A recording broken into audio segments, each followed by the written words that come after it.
And thank you for joining us. By some estimates, there could be over 1 million out-of-state visitors traveling to Texas for the solar eclipse in April. Many will be coming to East Texas, where the best view of the event will happen. But East Texas firefighters point out with those numbers come possible problems. East Texas News Weekend's Bob Hallmark brings us the details. Kerr, Bell, and Travis counties have stated that disaster declarations or state of emergencies will go into effect before a rush of visitors swarm Texas on April 8th, reasoning the strain that it will put on emergency services, traffic, fuel, and food supplies. And that's not all. One of the things we're looking at is the communications issue.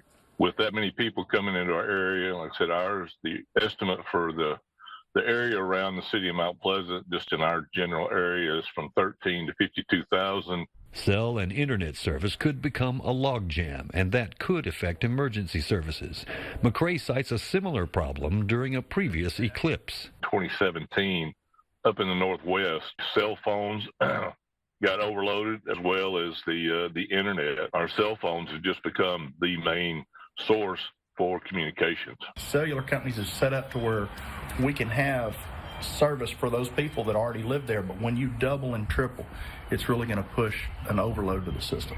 Any internet-based communication could be affected, things you don't think about, like a barcode. So any large retailer that has internet service and they pull their prices from that barcode, when they go to swipe it and they're trying to pull the information from the internet, it won't scan.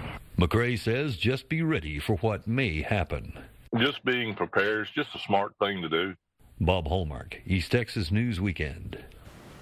McCrae says to prepare like you would